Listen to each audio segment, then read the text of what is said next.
एक तरह हाँ ही करता हूँ, मतलब मैंने कभी रिजेक्ट किए हैं रोल्स। मैंने बिल्कुल ही लचर स्क्रिप्ट हूँ, बिल्कुल ही दम नहीं हूँ, कुछ भी करने को नहीं हूँ, तो फिर पैसे भी सुहाते नहीं हैं। और मैं हर बंदे को बोलता हूँ कि अपना छोटा शहर छोड़ो अगर बनना है तो। इसलिए नहीं कि छोटे शहर में कुछ दिक्कत है, छोटे शहर में बहुत सिक्योरिटी मिल जाती है।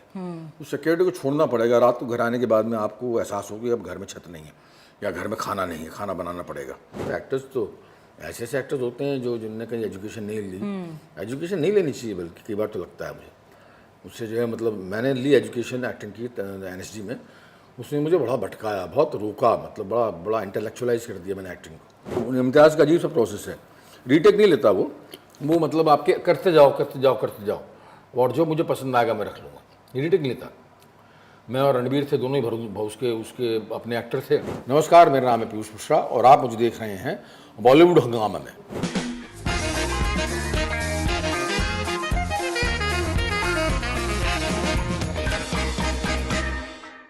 वेलकम टू बॉलीवुड हंगामा गाइज। मेरा नाम है उर्मिन और आज हमारे साथ हमारे देश के सबसे यंगेस्ट रॉक स्टार है।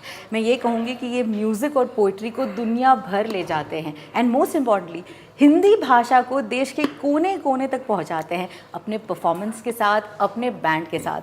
Please welcome Piyush Mishra. नमस्ते नमस्ते, थैंक यू। पीयूष जी, बहुत बहुत स्वागत है आपका। मैं आपको सबसे पहला सवाल ये पूछना चाहूँगी, आप अपने आप को एज एन एक्टर आइडेंटिफाई करते हैं ज़्यादा या फिर एक म्यूजिशियन? यार एक्टिंग में मज़ा आता है। एक्टिंग में बहुत बहुत पुराना पैशन है, एक्टिंग सबसे पुराना पैशन है, तो एक्टिंग में मज़ा आता है एक्चुअली। और लोग और चीज़ों में मज़ा आता है। हाँ। लेकिन एक्टिंग में एक्चुअली मज़ा आता है। एक्टिंग में, सिनेमा की एक्टिंग में नहीं, सिनेमा की एक्टिंग में भी मज़ा आता है जब कोई रोल मिलता है। तो मकबूल में मज़ा आया था, जैसे पिंक में मज़ा आया था, उसमें भी मज़ा आता है। लेकिन सिनेमा में कई बार कर लेता हूँ इसलिए कि पैसे मिल रहे हैं। Basically cinema is an occupation, passion नहीं है मेरा।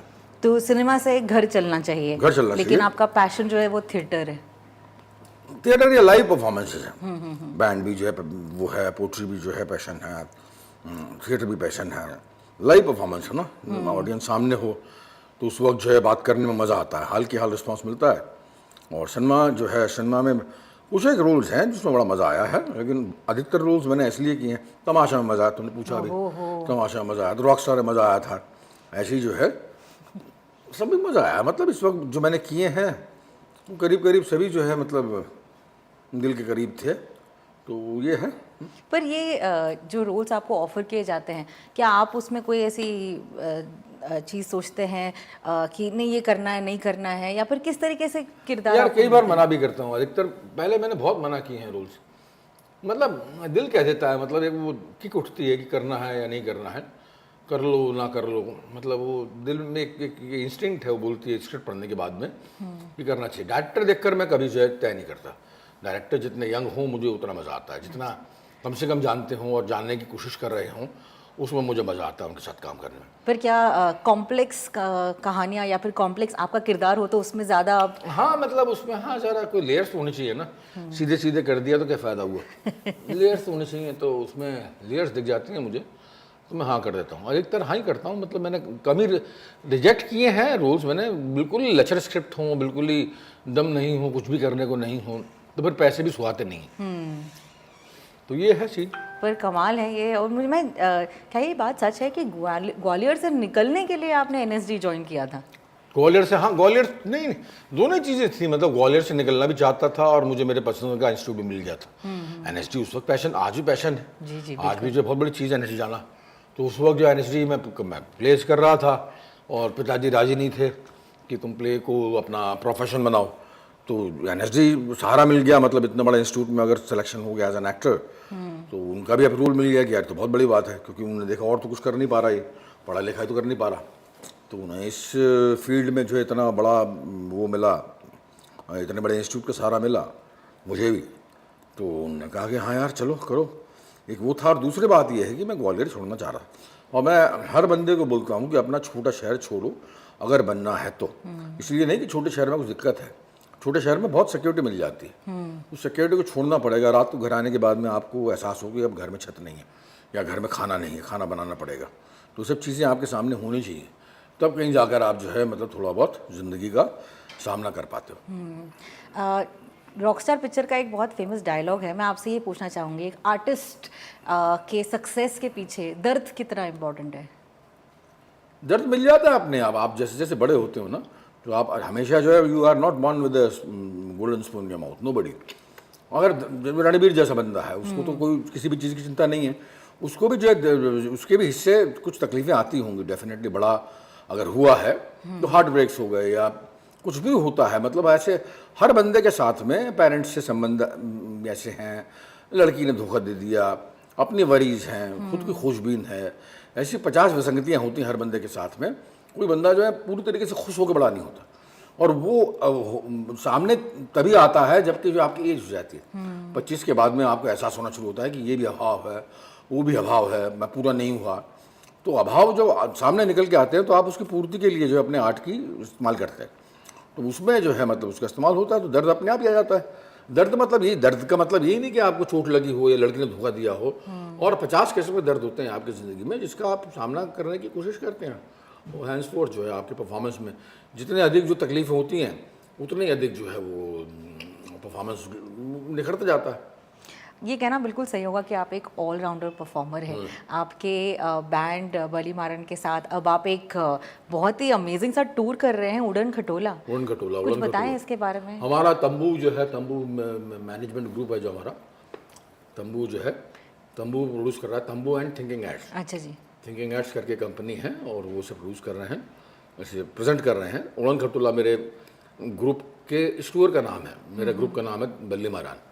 इसमें जो है आपके it's collage of very populist and very meaningful songs, और बड़ा यूनिक सा ब्लेंड हो गया है। अब कहीं जाकर ये पिछले 8 साल से लगातार कोशिश कर रहे हैं हम, अब कहीं जाकर ये बड़ा यूनिक से ब्लेंड हो गया है अभी, मतलब वर्ल्ड वाइज, मैं देश की बात नहीं कर रहा, वर्ल्ड वाइज जो है मतलब ये एक बड़ा यूनिक सा बैंड है। ये इसमें कोई तारीफ़ करने की ज़रूरत नहीं है अपनी, ये फैक्ट है। तो ये इसका हम 19 नवंबर से जो है हम उसका ऑल इंडिया टूर कलकत्ता से हम शुरू कर रहे हैं। उसमें जो है हैदराबाद हो गया, बेंगलोर हो गया, भोपाल हो गया, इंदौर हो गया, लखनऊ हो गया, बहुत सारी ऐसी जगह पे, रायपुर हो गया, और इसमें और बहुत सारे जो है शोज़ ऐड होते जा रहे हैं। ये तो हो रहा है, ये तो मतलब वीकेंड्स पर होगा, वीकेंड्स पर होगा, मतलब शनिवार इतवार को होगा, और इसमें जो है बहुत सारे सिटीज़ जो है ऐड होते जा रहे हैं। इसके बाद में इसका ऑब्वियसली जैसे हमने अभी अमेरिका टूर किया था, इसका एक बाहर भी टूर, या तो दोबारा स्टेट्स का होगा, अमेरिका का, यूएसए का, और कनाडा का है। कनाडा का ये जो है लिस्ट में है। तो ये लगातार बड़ा कोहेसिव सा ग्रुप है, मतलब ग्रुप क्या, बैंड क्या कहना, बड़ा अजीब लगेगा, मतलब इट्स नॉट आए और बजा दिया। ये सब बैठते हैं, चाय पीते हैं, कॉफ़ी पीते हैं, सिगरेट पीते हैं, दारू पीते हैं, पास से बैठते हैं, दुख दर्द अपने जो है आपके व्यक्त करते हैं, आपस में शेयर करते हैं, किसी को किसी की ज़रूरत है तो काम आते हैं, ऐसे ही बैंड नहीं। तो अब मैंने अपने एक नया मकान लिया है, तो वो बिल्कुल पास में वर्सोवा में है, तो मेरे पूरी खुला रहेगा, मतलब आपके मेरा मकान वैसे भी खुला रहता है कि जिसको तकलीफ़ हो, जिसको चाय पीनी हो, जिसको आओ दारू वारू पीनी हो, तो एक है, हाँ मतलब आपके खुश रहो। लेकिन तो ऐसे ये बैंड भी, इसका भी यही शक्ल हो जाएगी कि तकलीफ़ हो तो आओ, बैठो। को वरीज़ है, क्रिएटिव वरीज़ हैं, बहुत सारी वरीज़ होती हैं क्रिएटिव वरीज़ जो आदमी वैसे व्यक्त नहीं कर पाता। तो व्यक्तिगत तौर पर जो है पर्सनली जब आपके पर्सनल टच होता है तो अपने वरीज़ व्यक्त करता है, वो उससे बैंड में बहुत इजाफा होता है। टेक्निकली नहीं बजाते, मतलब सब लोग पैशन के साथ में बजाते हैं कि हमारा बैंड है बल्ली मारा। तो ये कहना सही होगा कि पर्सनल एक्सपीरियंस को आप अपने म्यूज़िक के ज़रिए पेश करते हैं, and that's why it becomes so connecting ना। हाँ, वो ऐसे ही मान के चल लो। सारे गाने जो है सबके सामने कंपोज हुए हैं, एक्सेप्ट फॉर ओल्ड वन जो आरंभ प्रचंड और एक बगल में चांद होगा, ये घर, ये लोग पहले कंपोज, अभी जो है सारे गाने मिलके कंपोज हुए हैं। हाँ जी। सामने बैठ के जो है कंपोज हुए हैं, बनाए गए हैं, मतलब अरेंज किए गए हैं। तो हर बंदे का सॉन्ग है, मेरा सॉन्ग नहीं है, मतलब मेरा निशांत का, हम लोगों के सॉन्ग्स नहीं है, हर बंदे के सॉन्ग है। तो अपना सॉन्ग समझ के बजाते हैं लोग, इसलिए जो है मतलब वो बजाने में फ़र्क होता है ना यार। आप दे दी किसी को फ्लूट बजा दो, और आपको फ्लूट ही वही फ्लूट जो है मतलब अलग तरह से बजती है अगर वो बजाई जाए कुछ पर्सनल सेंस ऑफ उसके साथ में, अपनेपन के साथ में। तो अपनेपन का जो है वो है, अभी तक तो है, अब देखो कब तक रहता है भगवान जाने, अभी तक तो है। What a beautiful journey। इसमें हमारे राहुल का बड़ा योगदान। अच्छा जी। आरजी का जो है, राहुल गांधी जो है, मतलब जो इसका तंबू का जो है जो मालिक है, उसने क्रिएट किया था तंबू। तो उसने जो है मतलब उसका बहुत बड़ा योगदान है, मतलब उसकी अपना नेचर जो है, उसका कंट्रीब्यूशन जो है, वो हर बंदे की समस्याएं जैसे सुलझाता है ना एज ए मैनेजर। वो मतलब एज मैनेजर नहीं है वो, मतलब एज दोस्त, मैनेजर से बढ़कर जो है वो दोस्त बन जाता है हर बंदे के साथ, हर बंदे की प्रॉब्लम्स पर्सनल लेवल पर, इंडिविजुअल लेवल पर सुलझाता है, तो उसका जो है बहुत बड़ा योगदान है। तो बेसिकली एक कम्युनिटी है और जितने लोग इसे देखेंगे वो इस कम्युनिटी का हिस्सा धीरे धीरे बनते जाएंगे। क्या आप बता सकते हैं कि आपके जो शोज़ होते हैं, और उसमें मैंने कहा क्योंकि आप हमारे देश के यंगेस्ट रॉक स्टार हैं, आपकी एज क्या ही होगी अब? 62। मतलब 26 62। उल्टा कर देते हैं। तो what is the most requested song जब आप शोज करते हैं? सबसे आरंभ, ज़्यादा ऑब्वियसली आरंभ। आरंभ है। आजकल विस्की भी हो गया, एक विस्की सॉन्ग है हमारा, विस्की और वो सुहाने दिन। हाँ जी। जो नए सॉन्ग्स हैं, ये मैंने और निशांत ने मिलकर कंपोज किए हैं, तो वो दोनों सॉन्ग्स की आजकल बहुत रिक्वेस्ट होती है। लेकिन जब आरंभ आता है तो इट इज एन यूफोरिया, उसके बाद सब भूल जाते हैं लोग कि यही चाहिए। पीयूष जी, ये क्या कभी भी आपके प्लान में था, आपके जीवन के, कि एक दिन एक कॉन्सर्ट होगा? क्योंकि आपकी जर्नी मतलब एनएसडी से, उसके बाद आपने काफ़ी सालों तक थिएटर किया, थिएटर के बाद आपने अपनी पहली फिल्म की, फिर फिल्मों से जाने गए आप, फिल्मों के बाद म्यूज़िक्स की वजह से जानने गए आप। तो आज हम देख रहे हैं पीयूष मिश्रा को हम एज अ कॉन्सर्ट देखना चाहते हैं। मतलब कोल्ड प्ले के टिकट से ज़्यादा आपके कॉन्सर्ट के ये टिकट। मुझे मालूम नहीं, बताया गया मुझे। जी बिल्कुल बिल्कुल। एंड काफ़ी प्राउड मोमेंट है क्योंकि कुछ ऐसे जगहों पर, कोने कोने में, जहाँ पर हिंदी भाषा फर्स्ट लैंग्वेज भी नहीं है, आप अपने कॉन्सर्ट्स लेकर जा रहे हैं, वो भी वहाँ फेमस हो रहे हैं। सो ये आपने इमेजिन किया था कभी? इमेजिन मैंने कुछ भी नहीं किया था। इमेजिन तो मैंने क्या, इमेजिन तो बट मैंने आप हैं ऐसे जो प्लान करते हैं अपने जीवन? कभी नहीं करता यार, कभी करने का मौका ही नहीं मिला, साला ऐसे ही होता चला गया। 83 में निकला था मैं ग्वालियर से। हाँ। उसके बाद में हर चीज़ होते होते चली गई। मतलब हैमलेट मेरी ज़िंदगी में हुआ 85 में, इसने मेरा करियर बना दिया, एक्टिंग करियर। वो मैंने सोचा नहीं था। मतलब फ्रिट्स बेनिफिट्स करके डायरेक्टर आए सेकंड ईयर में, उन्होंने कहा कि जो है ये तुम हैमलेट करोगे। हैमलेट कर लिया मैंने। एनएसडी में बड़ा ग्लोरीफाई कैरेक्टर कैरियर रहा। उसके बाद बाहर अप्स एंड डाउन्स रहे, ऐसा स्मूथ नहीं रहा मेरा ग्राफ स्मूथ नहीं रहा कभी। और आपके बैचमेट्स कौन थे तभी के, अभी जो अभी नहीं यार, सिनेमा में नहीं है कोई भी। इरफान था, 1 साल जूनियर था इरफान, मीता वशिष्ठ, ये 1 साल नवनीत, 3 साल जूनियर थे दिग्मांशु धूलिया, संजय मिश्रा, नवनीत, निशान, ये लोग थे 3 साल जूनियर। बाकी हैं 7 साल जूनियर थे आदिल हुसैन वगैरह, 8 साल जूनियर थे 94 के यशपाल और कुमुद मिश्रा और तिवारी, क्या नाम है, ये लोग थे। ऐसे तो लीगेसी है ना एनएसडी की, बैच वाइज पहचाना जाता है कि आप कौन से बैच से बिलोंग करते हैं। मेरे सीनियर भी थे, पंकज कपूर साहब, नसीरुद्दीन शाह, ओमपुरी, सब लोग जो है मेरे सीनियर भी थे। तो वही है, हम अपनी मतलब इनकी परंपरा को आगे ले जा रहे हैं, यही बोलते हैं। और हम भी चाहते हैं कि हमारी परंपरा कोई और आगे ले जाए, हमसे जूनियर जो है आजकल। लेकिन ऐसे कई एक्टर्स भी हो जाते हैं जो भले ही उनकी बैकिंग किसी थिएटर की या फिर प्रॉपर पढ़ाई ना हुई हो, लेकिन एक्टर्स बन जाते हैं। What are your thoughts about it? कभी उनके साथ काम करते वक्त क्या आपको कोई हिचकिचाहट होती है? कभी नहीं यार, कभी नहीं है। एक्टर्स तो ऐसे एक्टर्स होते हैं जो जिनने कहीं एजुकेशन नहीं ली। एजुकेशन नहीं लेनी चाहिए, बल्कि कई बार तो लगता है मुझे उससे जो है, मतलब मैंने ली एजुकेशन एक्टिंग की एनएसडी में, उसने मुझे बड़ा भटकाया, बहुत रोका, मतलब बड़ा इंटेलेक्चुअलाइज कर दिया मैंने एक्टिंग को, ज़बरदस्ती। अरे सारी चीज़ होती है, गाने वाली चीज़ होती है। तमाशा जो है मैंने यही सोच के की थी, जैसे मैं 40 साल पहले जो है ग्वालियर में एक्टिंग करता था, बस मैंने पढ़ लिया कुछ 40 साल में, बल्कि अनलर्न कर लिया।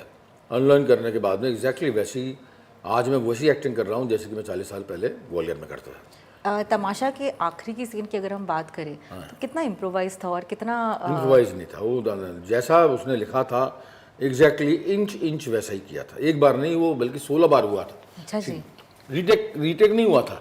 उसका अजीब सा था, मतलब वो इम्तियाज़ का अजीब सा प्रोसेस है। रीटेक नहीं लेता वो मतलब आपके करते जाओ और जो मुझे पसंद आएगा मैं रख लूँगा, रीटेक नहीं लेता। मैं और रणबीर थे, दोनों ही उसके अपने एक्टर थे, भरोसेमंद एक्टर्स थे हमारे, वो भी अच्छा था आपस में। तो हम लोग करते गए, तो उसको जो अच्छा लगा उसने ले लिया। और वो, लेकिन वो साली स्पीच बहुत लंबी चौड़ी थी, उसको एग्जैक्टली वैसा के वैसा करना, उसमें प्राण तो लग गए जी।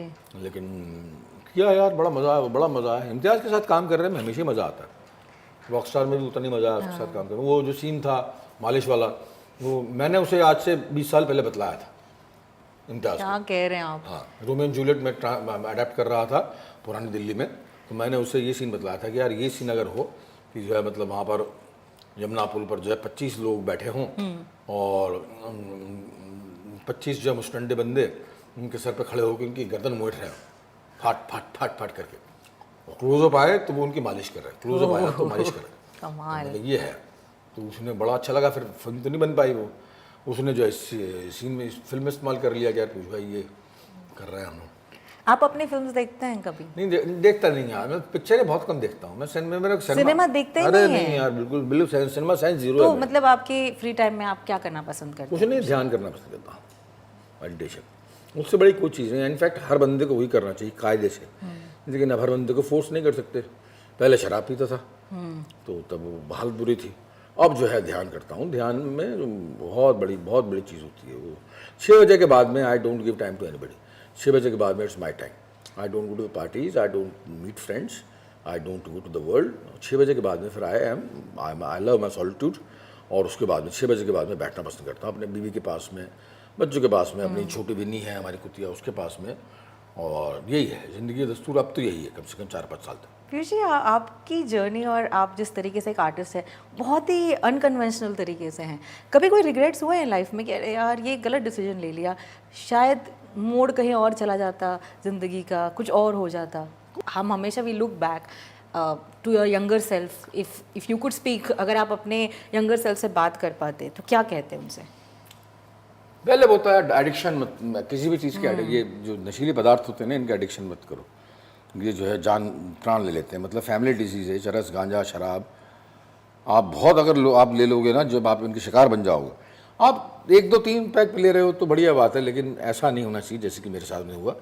ऐसे किसी भी पेरेंट्स के लिए, किसी बीवी के लिए, बच्चों के लिए ये हानिकारक है। आपका खुद के लिए तो बहुत हानिकारक है। वो तो जर्नी रुक गई थी। फिर बाद में मालूम पड़ा कि जो है यार ऐसा होता है, मतलब ऐसे हर्डल्स डालती है प्रकृति। अगर ये नहीं होता तो फिर ये भी नहीं होता। तो ऐसे हर्डल्स डाले थे प्रकृति ने कि ये करो, तो इनसे निपट कर आया। आज बड़ा सुकून है, शांति है। आज ध्यान का मतलब समझ में आता है। पहले पढ़ते थे ओशो को, तो लगता क्या बेवकूफ़ी की बात करते हैं, ध्यान करना चाहिए, ध्यान करना चाहिए। अब आजकल जो है लगता है कि हाँ यार यही है सब कुछ। आपकी कई फिल्मों के किरदारों में आपका कोई पर्सनल फेवरेट जो सबसे यादगार आपके लिए रहा है? नहीं यार, सभी यादगार है। मतलब मुझे मकबूल में इसलिए मज़ा आया क्योंकि जो उसमें सारे एक्टर्स थे। गैंग्स ऑफ वासेपुर के बारे में क्या कहेंगे आप? मेरा ऐसा कोई ख़ास, मैं ना तो अपने परफॉर्मेंस को बहुत मानता हूँ उसमें, और वो था मतलब अनुराग ने जैसा कहा वैसा मैंने कर दिया। उसमें लेंथ बहुत थी उसकी, इसलिए जो है वो निगाहों में आ गया। और हाँ, नरेशन था उसमें, लेंथ बहुत थी पिक्चर में, स्क्रीन टाइम बहुत था, इसलिए पसंद किया गया। लेकिन मैं उसको बहुत उसको दिल से गुलाल को भी मैं बहुत महान परफॉर्मेंस नहीं मानता। गुलाल हो गया था, अल्कोहलिक फेज था, कर दिया था उस वक्त। कड़की थी पिक्चर की, पिक्चर आनी थी, बननी थी, जल्दबाजी में किया गया परफॉर्मेंस था, वो पसंद आ गया लोगों को। इत्तेफाक है, अच्छी बात है, मैं उसको देना नहीं कर रहा। लेकिन बस यही है कि मकबूल संतुलित दिमाग में किया गया था। वेल स्क्रिप्टेड फिल्म थी और well directed, well short film थी। एक्टर्स सारे के सारे मजबूत थे, डिपेंडेबल एक्टर्स थे, मेरे से सीनियर्स थे, जूनियर्स थे। चलिए अपने बैंड के बारे में बताइए, नाम कैसे पड़ा बल्ली मारान? बल्ली मारान, मैं दिल्ली में मैंने बहुत काम किया, 20 साल काम किया। तो मैं दिल्ली को याद करना चाह रहा था अपने हर काम में। हर काम में बोलना पड़ता था कि मैं दिल्ली का हूँ, दिल्ली का हूँ, दिल्ली का हूँ। तो उसे बचने के लिए फिर मैंने कहा यार दिल्ली को याद करने का कोई बैंड जब बनाया तो मैंने दिल्ली को याद करेंगे। दिल्ली को याद करने का, मिर्ज़ा गालिब को याद करने से बेहतर कुछ तरीका नहीं हो सकता। तो गालिब साहब के जो मोहल्ला है, था, अभी भी है ओल्ड दिल्ली में, बल्ली मारान, वो जो है उसका नाम दिया बैंड का। बड़े वो थे, इनकलाब भी नाम था, एक इनकलाब। पर लेफ़्ट से मैं परेशान हो चुका था, ज़िंदगी भर लेफ़्ट की भक्ति करी तो मैं परेशान हो चुका था, लेफ़्ट। तो मैंने कहा यार हो गया साला, क्या लेफ़्ट, इनकलाब हो गया। अब आराम से सुकून से गाने गाएंगे, सुकून से एक्टिंग करेंगे। पर एज एन आर्टिस्ट आप सोशल इशू पर भी गौर फरमाएंगे, ये कितना इम्पोर्टेंट है? कर रहे हैं ना, सारे सोशल इश्यूज हैं, कोई भी गाना फिजूल नहीं है। हर आर्टिस्ट के लिए कितना इम्पोर्टेंट है कि ये एक पार्ट होना चाहिए आपके होना चाहिए, ज़रूरी है। मतलब प्रेम प्यार के गाने भी लिखोगे तो वो भी घर जैसा होना चाहिए। क्या एज एन एक्टर भी आप ये जहन में रखते हैं जब नहीं, आप? उसमें हमारा आई एम एन एम्प्लॉय, उसमें हमें रूल मिलते हैं कि आपको पैसे मिलेंगे, आपको रूल करना पड़ेगा, क्योंकि आप एक अलग किरदार में रंग जाते हैं। अगर जो है अगर if I am maker, film से मेकर का माध्यम है ना वो, जी। अगर मेकर है तो फिर डेफिनेटली मैं इशू बेस्ड फिल्म बनाऊंगा और कमर्शियल पिक्चर बनाऊंगा। कमर्शियल पिक्चर मतलब जो देखी जाए। And what about poetry and story telling, ये आपके जीवन का कितना इम्पोर्टेंट एक हिस्सा है? पोइट्री क्या मतलब, पोइट्री बचपन में कहनी शुरू कर दी थी मैंने, 8वीं कक्षा से। तो पोइट्री माध्यम है, एक तरीका एक्सप्रेस करने का अपने आप को, जब भी मन होता है लिख देता हूँ मैं। आपको याद है आपकी पहली पोइट्री कौन सी थी? पहली पोइट्री तो मालूम है सब लोगों को, जिंदा हो हाँ तुम कोई शक नहीं, सांस लेते हुए देखा मैंने भी है, हाथ और पैरों और जिस्म को हरकतें खूब देते हुए देखा मैंने भी है। ये पहली पोइट्री थी, 7th 8th में लिखी थी मैंने। उसके बाद चलती गई। उसके बाद एक किताब की शक्ल में आ गई, कोशिश किया, कुछ काम किया, पसंद करने लगे लोग बाग। तो मैं अब भी जो है, अब बहुत अरसा हो गया लिखे हुए मुझे, मूड ही नहीं बन रहा, कुछ तो मूड बनेगा तो मैं फिर लिख दूंगा। एक नया एल्बम भी आने वाला है मैंने सुना। नया एल्बम आने वाला, कुछ बताएं ना इसके बारे में। एल्बम आने वाला है, उसमें 4-5 गाने होंगे मेरे ख्याल से। वो सुहाने दिन होगा, हैमलेट होगा, उसमें विस्की होगा, उसमें ऊर्जा भाव होगा, एक और होगा मेरे ख्याल से, अरे बतूर जारे जा। उसमें पाँच एक गानों का तो अभी लिस्ट है। तो उसमें जो है हम पाँच गानों का लिस्ट है। तो उसमें जो है अभी हितेश मेरा राइट हैंड है। हितेश के बिना मैं जो है, वो सबसे बड़ा कंट्रीब्यूशन है मेरे म्यूज़िक में। हितेश सोनी मेरा जो प्रोग्रामर है, वो विशाल का programmer, one of the best programmers of the Hitesh Soni की बात करें आप, राइट? उसने गुलाल के सारे गाने उसने किए, गुलाल के। मुझे लगता है कि घर I think the best way to explain it is, ये एक मॉडर्न लाइफ ललबाय है, जो आपको रुला भी सकता है, आपको ड्रीम भी करवा सकता है। एंड आई थिंक ये कॉम्बिनेशन खास इसलिए भी है बिकॉज हितेश जी ने जिस तरीके से प्रोग्राम किया ज़बरदस्त है। उसके बिना तो मैं, उसने मुझे माइक के सामने गाना सिखाया एक्चुअली। हितेश अगर नहीं होता तो मैं हमेशा डरता रहता कि जो है मेरी आवाज़ माइक के लिए नहीं, लेकिन उसने जो है मतलब प्रोत्साहित किया। उसने जिद कर करके, दुनिया अगर मिल भी जाए तो क्या, उसने मेरे को जिद कर करके पिस्तौल के नोक पर जैसे उसने मुझे प्रोवोक किया कि आप गाना। तो ये बहुत बड़ा कॉन्ट्रीब्यूशन, बहुत सबसे बड़ा कॉन्ट्रीब्यूशन है उसका मेरे म्यूज़िक में। रेखा ने भी बहुत, रेखा भारद्वाज ने, उसने कुछ रियाज़ करने के ऐसे बेहतरीन तरीके बताया मुझे जिससे मैं वाकिफ़ नहीं था। तो वो मतलब करना तो मुझे ही था इवेंचुअली। तो आज की तारीख में आवाज़ ऐसी हो गई है कि 2 घंटे लास्ट करती, 2 घंटे खड़े होकर गाता हूँ मैं स्टेज पर। तो कोई कसरत वगैरह भी करते हैं आप बिफोर? नहीं यार, कसरत वगैरह कुछ नहीं करता, मतलब बस खड़े रियाज़ करता हूँ। रियाज करने से जो है, और आई थिंक आपकी मेडिटेशन भी आपकी बहुत वो तो हेल्प करती Piyush ji. I think the best way to end this interviews, अगर आप 2 लाइनें गा दें हमारे लिए, आरंभ में भी। आरंभ है प्रचंड भोले मजदगों के झुंड, आज जंग की घड़ी की तुम हार दो, आन बान शान आगे जान का हो दान, आज एक धनुष के बाण बे उतार दो, आरंभ है प्रचंड। अब मुलाकात जल्दी होने वाली है आपके उड़न खटोला टूर से, पक्का? तो वो तो पक्का ही है। हम इसके टिकट्स जो हैं बुक माई शो पर है, बुक माई शो पर इसके टिकट्स हैं। और 9 नवंबर जो है, 9 नवंबर से ये टूर शुरू हो रहा है कलकत्ता से। उसके बाद में लगातार शोज हैं। ऑडियंस से अगर आप चाहते हैं कि लोग आपको देखें, मतलब आप कैसे देख पाएंगे लोगों को, क्या करना चाहिए उनको? होर्डिंग्स लेकर आनी चाहिए आपके नाम की? होर्डिंग्स नहीं यार, आ जाओ बस, आ जाओ, सुनो उसको, आ जाओ। आपका अटेंशन पाने के लिए क्या करना चाहिए ये बताइए। अटेंशन पाने में तब वहाँ पर ऐसी स्थिति में रहता ही नहीं कि मैं अटेंशन दे सकूँ किसी को। मैं गा रहा होता हूँ तो मैं उस वक्त जो है मतलब ऑलमोस्ट ट्रांस में रहता हूँ। और वो उसमें ज़रा भी अगर उसमें पंगा बहुत है ना, आपके वो 2 घंटे का परफॉर्मेंस है, उसमें ज़रा भी एनर्जी आती है आपकी तो आपको मुश्किल हो जाएगी आपके लिए। ध्यान रखना पड़ता है, हर गाने के बाद में प्रॉपर ब्रेक होना पड़ेगा, वरना सांस फूल जाएगी उसमें, ऐसी स्थिति है। तो म्यूजिक के साथ साथ क्या फिल्में भी हो रही है? हाँ, हो रही है ना, अरे खूब हो रही हैं। अब तो इस बार तो बहुत हो रही हैं, कोई पर्टिकुलर नहीं, वो जब हो जाएगी जब। पर ऐसे कौन से एक्टर है जिनके साथ आप काम करना चाहते हैं आगे, कि कोई ऐसे लोग हैं यार, या फिर जिनके साथ आप वापस काम करना चाहे? शायद रणवीर के साथ तो है ही है, मतलब लगातार उससे तो बहुत बढ़िया एक्टर है, बहुत ही बढ़िया एक्टर, पसंद का एक्टर है उसके साथ तो। और बाकी जो है सभी लोग हैं जिनके साथ काम करना चाहता हूँ, सभी लोग हैं, सब अच्छे हैं। ये नए जो आए हैं ये बहुत बढ़िया है, नए एक्टर्स जो है ना, जो OTT पे आए हैं, ये बहुत बढ़िया है। मतलब ये बिल्कुल जो है अनगाइडेड मिसाइल्स हैं। इनको अगर रोल मिल गया तो 1 फिल्म वंडर भी होते हैं कई बार, लेकिन एक उसमें जयदीप अहलावत है, वो कितना बढ़िया एक्टर है। बिल्कुल सर, ऐसे बहुत सारे लोग हैं। जयदीप तो खैर पुराना है, लेकिन और भी नए लोग हैं जिनके साथ मुझे एतराज़ नहीं है काम करने में, मैं तो खुला हूँ, कोई टेंशन नहीं। Piyush ji, thank you so much. मुझे लगता है कि आपके इस बातचीत से एक चीज़ रियलाइज़ हुई है कि आप आपके काम करने का तरीका, जिस तरीके से आप अपने जीवन को जी रहे हैं और जिस तरीके से आप अपने पैशन को फॉलो कर रहे हैं, इट्स ट्रूली इंस्पायरिंग।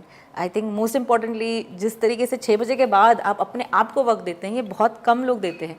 9 to 5 काम करने वाले लोग भी नहीं दे पाते, तो ये ज़रूर एक सीख मुझे लगता है मिल सकती है। चलो भाई, इनकलाब जिंदाबाद। क्या बात है, what a great way to end. Thank you so much Piyush Mishra for you on Bollywood Hungama. धन्यवाद, थैंक यू वेरी मच।